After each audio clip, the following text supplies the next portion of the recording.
মুখ্যমন্ত্রী মমতা বন্দ্যোপাধ্যায়ের বিরুদ্ধে মানহানির মামলা করেছেন রাজ্যপাল সিভি আনন্দ বোস।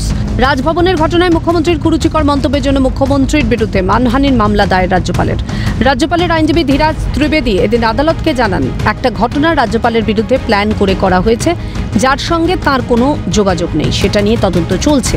মুখ্যমন্ত্রী সেই নিয়ে ওপেন মন্তব্য করেছেন। সেই মন্তব্য সব সোশ্যাল মিডিয়া ও সব সংবাদ মাধ্যমে প্রকাশিত হয়েছে। মুখ্যমন্ত্রী মমতা বন্দ্যোপাধ্যায় ছাড়াও তৃণমূলের রেয়াত হোসেন, সায়ন্তিকা বন্দ্যোপাধ্যায়, কুণাল ঘোষ নানান রকম কুরুচিকর মন্তব্যের মাধ্যমে হুমকিও দিয়েছেন।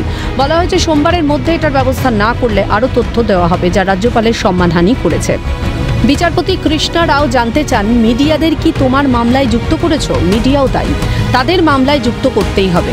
ধীরাজ ত্রিবেদী বলেন, মিডিয়া শুধু উনি যা বলেছেন সেটা দেখিয়েছে এবং লিখেছে। অডিও ভিডিও মিডিয়াতে লাইভ প্রোগ্রাম হয়েছে। উনি বলেছেন মেয়েরা রাজভবনের কাজ করতে যেতে ভয় পাচ্ছে, এটা মিডিয়াতে লাইভ সম্প্রচার হয়েছে। মিডিয়া রিপোর্ট করতে বাউন্ড। এরপরে বিচারপতি নির্দেশ দেন, যেসব সংবাদ মাধ্যমের থেকে আবেদনকারী এই খবর পেয়েছেন, মামলায় সেই সব সংবাদ মাধ্যমকে মামলার পার্টি করতে নির্দেশ কলকাতা হাইকোর্টের বিচারপতি কৃষ্ণা রাওয়ের। বৃহস্পতিবার মামলার পরবর্তী শুনানি। এখন দেখার পরবর্তী শুনানিতে সমস্ত তথ্য প্রমাণ দেখে বিচারপতি কী সিদ্ধান্তে উপনীত হন। Abhirupa Hazra report, Calcutta news.